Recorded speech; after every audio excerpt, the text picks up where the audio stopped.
on the Sports Social Podcast Network. The Super League season is well underway, and you can follow every kick, pass, try and even red card on the road to Old Trafford and beyond on the 4020 Rugby League podcast. I'm Richard Shorey, joined every week by Phil Kaplan of 4020 magazine and former Super League match official James Child, along with special guests to discuss everything on and off the pitch. To find us, just search for 4020 Rugby League podcast on your podcast provider of choice. Manchester's indie rock and roll station, XS Manchester. The XS Manchester Long Player, an iconic album in full with Jim Salveson. XS Manchester. I'm Jim, and this is the XS Long Player, where I take a classic album and deep dive on it with one of the people who helped make it so special. Sometimes a producer, sometimes a label boss, and in the case of today's conversation, the frontman of The Wonder Stuff, Miles Hunt, who is talking me through their seminal, considered by a lot of stuffies, album Hup. Album number 2 from the band, and a hugely creative one at that. We'll talk about that creativity with Miles on today's interview, plus we'll talk around the scenario surrounding the band when they made this album, walking out of a European tour in the process, and go deep on a few of the highlight tracks from it as well. This album celebrates its 35th anniversary this year, by the way. The Wonder Stuff are going out on tour, celebrating that anniversary and playing the album in full. Details of that you can find in the podcast description, along with a link to the full album. When you're done with this episode, don't forget to check out the back catalogue. There are loads of your favourite albums being covered in this series, so delve in, see what you fancy. But let's get stuck into today's conversation. Miles Hunt from The Wonder Stuff, talking about Hup. Miles, welcome to the XS Long Player. How are you? Very good. Pleasure to be with you. Pleasure to have you on. We're talking about the much-loved album, the second album from Wonder Stuff, Hup, which you'll be celebrating the anniversary of very soon, heading out on tour in December, playing the album in full. First off, what was it like delving back into these songs ahead of the anniversary, ahead of planning to take them out on tour? What was it like rediscovering parts of the album that maybe you hadn't rediscovered or hadn't considered for a while? We've done other anniversaries like the 20th, 25th, 30th maybe. So the songs are never that far away from me. And I try to keep my solo acoustic gigs, refresh the set as often as I can. So when I'm doing those shows, I do a lot of the songs from Hop. There's only, I guess, a song called Good Night, though. I can't do that acoustically. It makes no sense at all yet. That has to be with the band. Yeah, I'm familiar with them all, to be honest. I can't say the same for the rest of the band. Malk Treese, original guitarist, is still with us, and I would assume they're quite familiar to him. But then we have 4 other members. It's a 6-piece band these days. They've got a lot of learning to do. I want to go back to the album coming out in 1989 and kind of cast your mind back to that period. When the album did come out, it felt very different to the previous album, the debut 8-Legged Groove Machine. Did you go in with the intention when you were writing this album, when you were making it, with coming up with an LP that was a reaction to the first album? Well, it to be a development, really. Whenever I'm in a situation like this where I talk about the difference between those first 2 albums, as much love as I have for the Ramones and as much love as I have for the Buzzcocks, it seemed those 2 bands to me just kind of kept making the same album. Maybe I'll even include Dinosaur Jr. in that. It's very much sticking with the same sound. And I didn't want to do that. I think Malk, our original guitarist, would agree with me that we didn't know how to do that. Our lives had changed so much. We wrote all of the songs for the debut album, the 8-Legged Groove Machine, while we were either on the dole, certainly still living in the Midlands, all of us, or just jobs that none of us cared about particularly. We'd got our eye on the prize. 8-Legged Groove Machine did very well, not just in the UK, but internationally. It took us off to North America and Australia, all around Europe, Japan. And so if you can imagine that happening to you when you're like 21, 22 years of age, you spend a year on the road almost, meeting this new audience that you're building up, going to all these different places. In that very short space of time, we became very different people. Sure, yeah. So we couldn't have sat down and written something as simplistic as like a merry-go-round.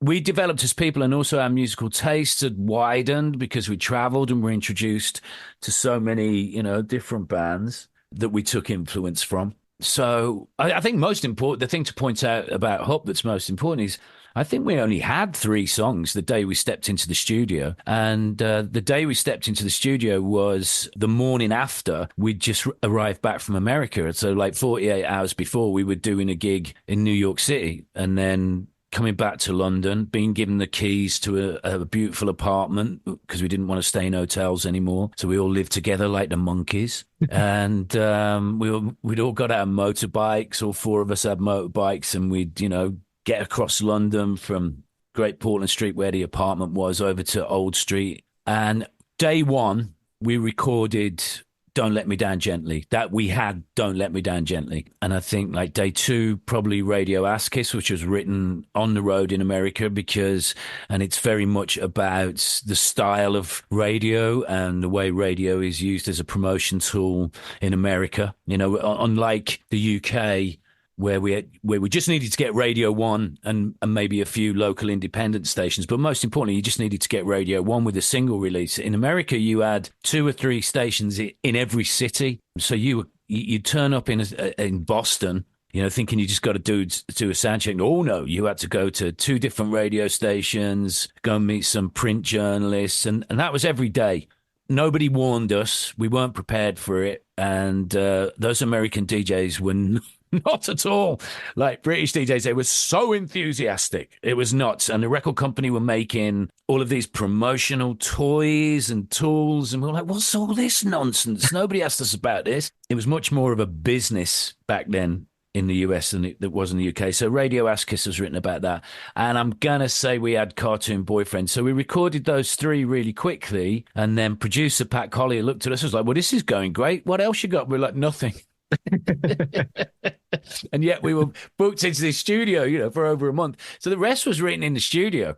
Yeah, that's what I like about Hup. It's not pressure. I never use the pressure. It's an absolute privilege and an honor to be put in a position where you've got a record company stumping up the money to put you with a superb, very experienced producer, and that you can go and fanny about and see what you can come up with next. And so what we came up with next was we went into Celtic influences with a couple of songs, out and out bluegrass, country and western influences, then sort of following the lead of our good friends Pop Will Eat Itself and involving sort of new technologies with songs like Radio Ass Kiss and Room 410. So when I am forced to listen to Hup, I'm like, wow, we were creative. We did it in a very short period of time. I'm very, very proud of those 4 young men. That's how I feel if I listen to it. It's exciting. It's under the guidance of Pat Collier, who was essential to making that album. And he would let us try any daft new idea, encourage us in anything. So, yeah, that's how I feel about Hup.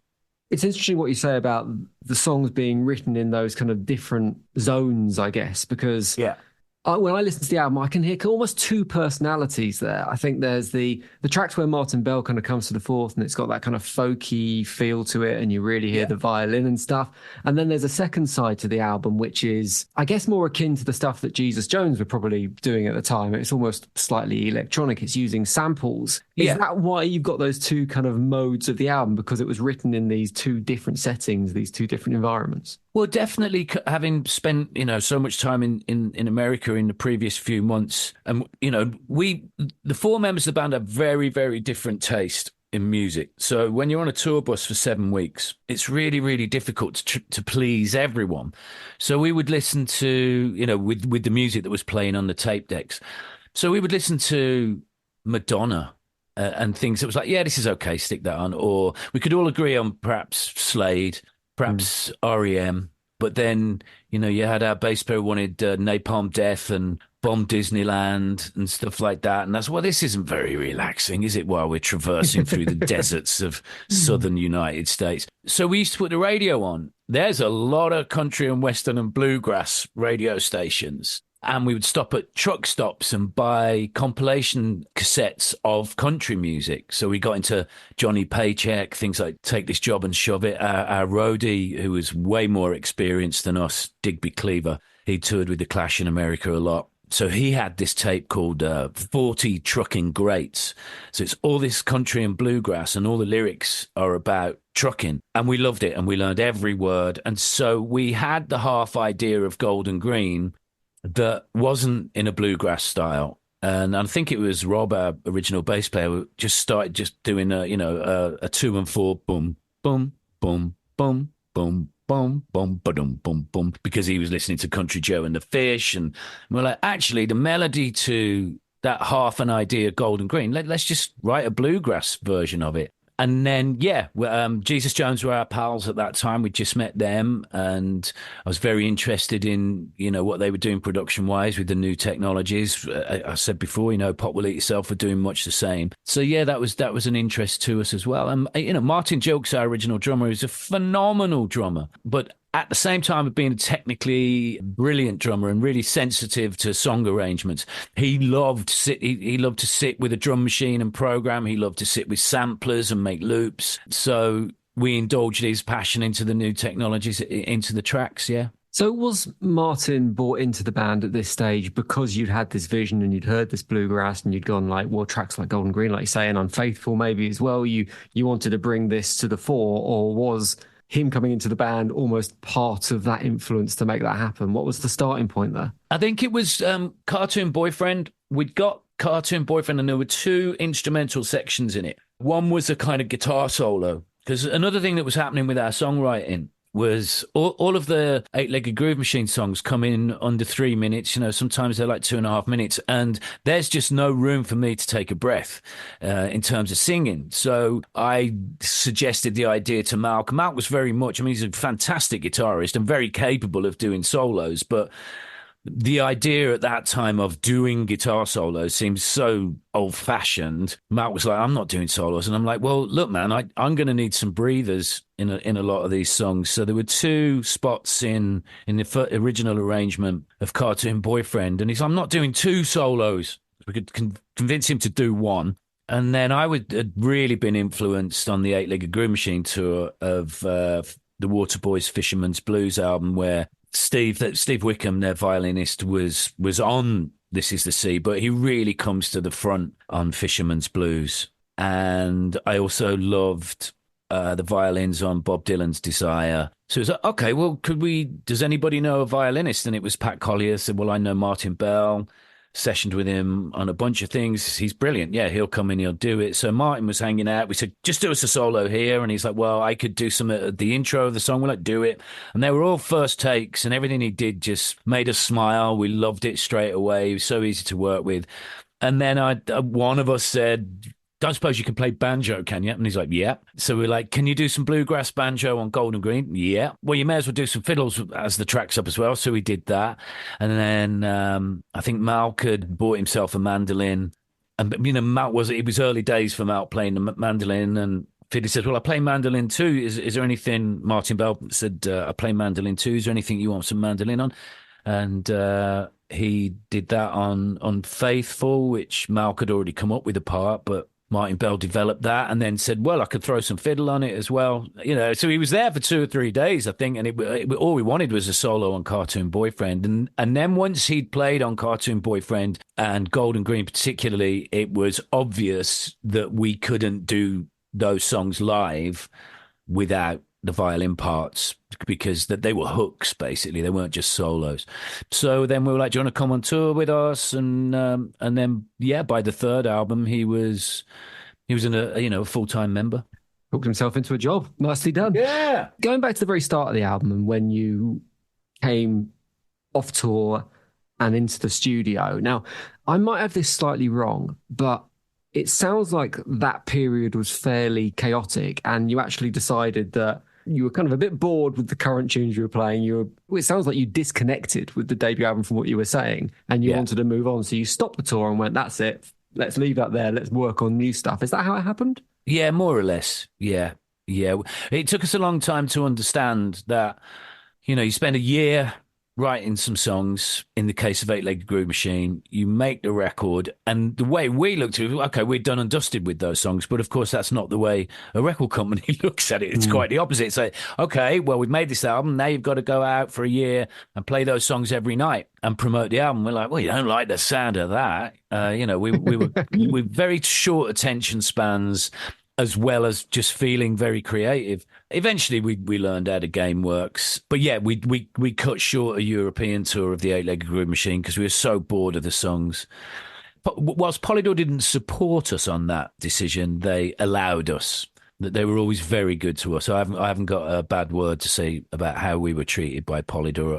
I think we were quite disruptive, and they were very tolerant. So going back to the start of the album, in terms of the samples that we talked about, now the opening track, 30 Years in the Bathroom, it just starts with a load of samples. Yeah. 35 years on, firstly, do you remember where they all came from? And secondly, did you get the proper permissions to get them signed off back in 89? Well, so originally what we did, and there is a recording that knocks around, I probably got it on a cassette somewhere, and I've certainly seen it on YouTube.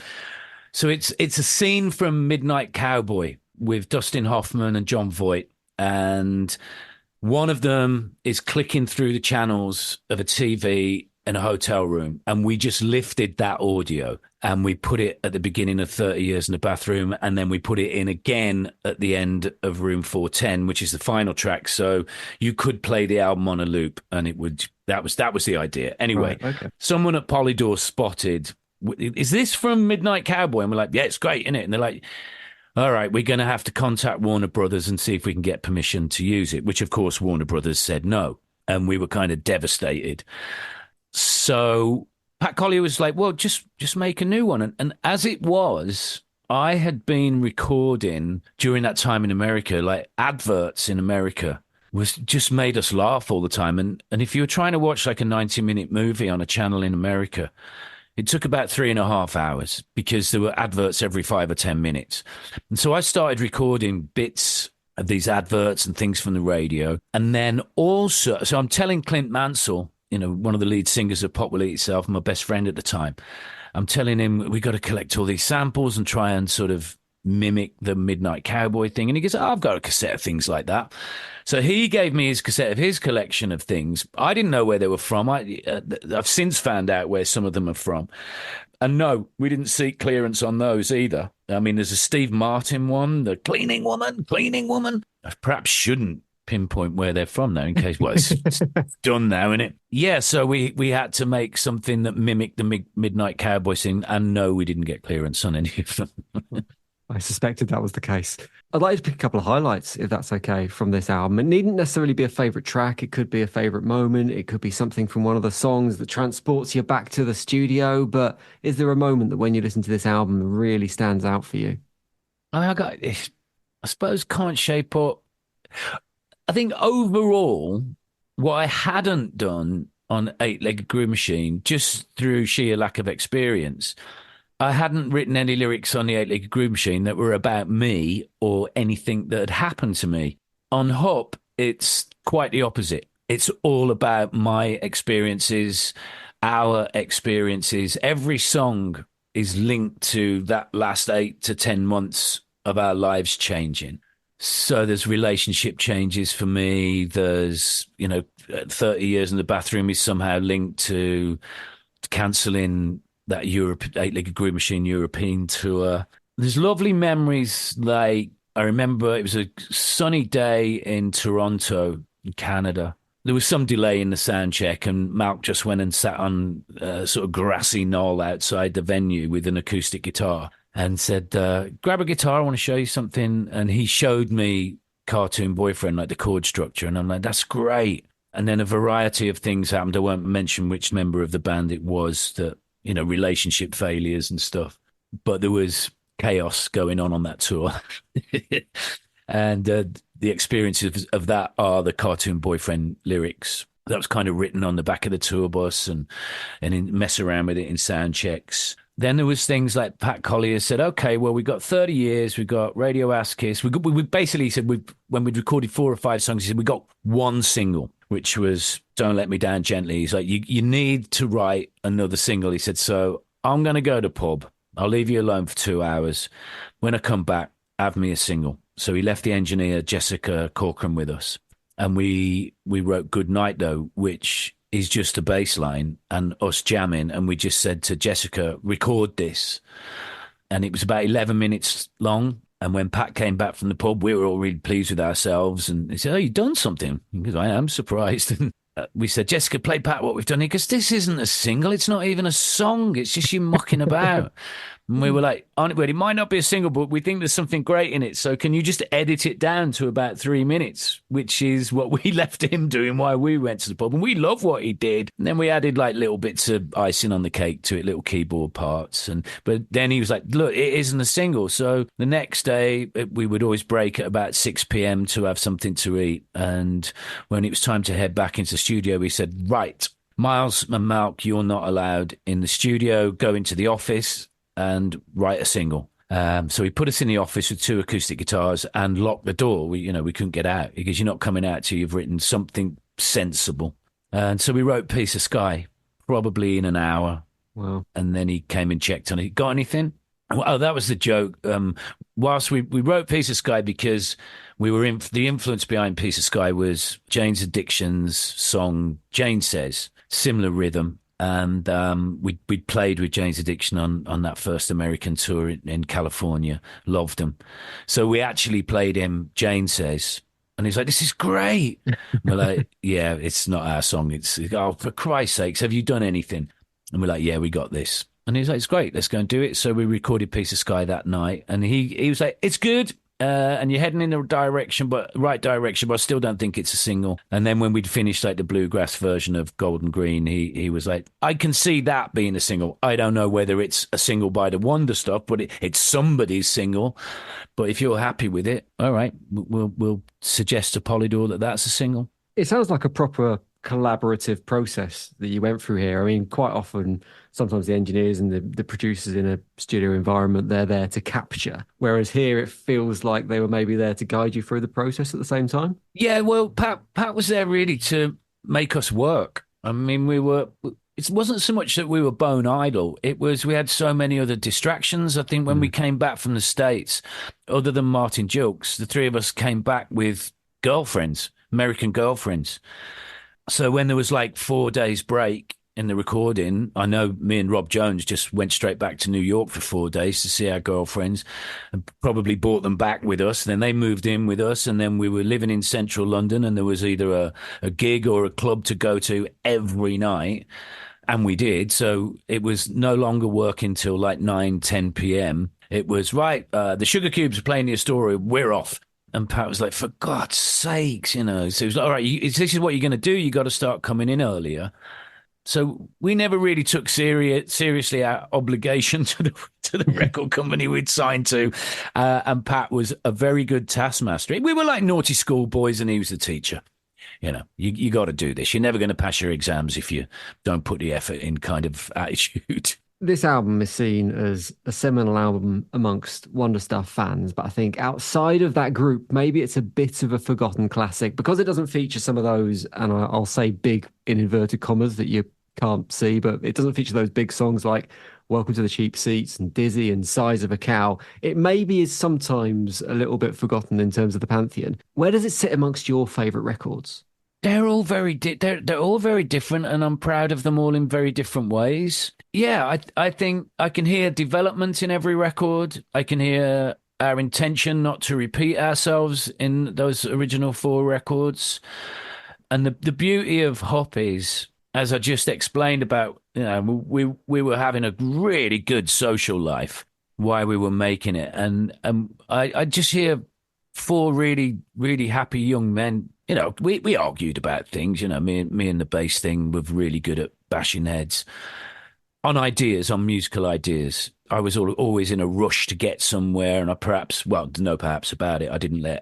I wanted to move things along really quickly, whereas the bass thing might have wanted to try a few ideas out and take like a day over trying something. No, let's not do that. Let's just bang into this. So I know I frustrated Rob. But on the whole, you're listening to 4 young men that are thinking very, very quickly and having a really good time. And that's what I hear in it. Never Loved Elvis.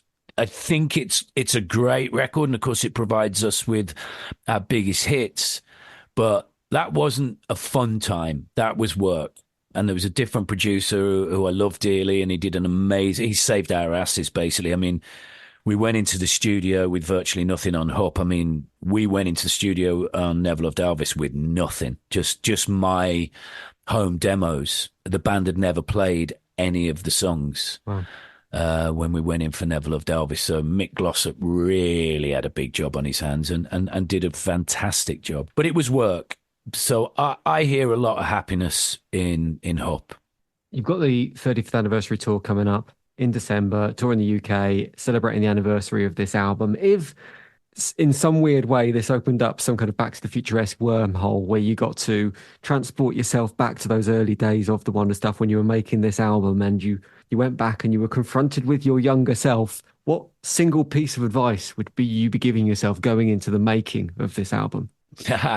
Actually, I was in the studio last weekend with a producer called Matt Terry, and there was a little bit of stress at one point, not much. And Matt Terry said to me, Miles, are you not familiar with the phrase, there's no such thing as a musical emergency?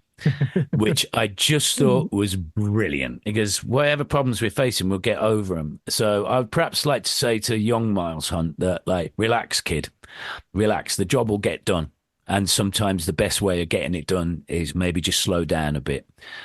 But I wouldn't change what that kid did on Hup for anything in the world, because if I had have relaxed and slowed down, and it wouldn't be the album it is. Miles, it's been a pleasure to speak to you. You too, Jim. All the details, ticket links, etc. in the podcast description. So if me speaking to Miles has inspired you to go and see this classic album relived in full, along with a load of other stuff from the Wonder Stuff back catalogue as well, all the details are there. But Miles, thank you so much for your time on the XS Manchester Long Player. Great, thanks very much.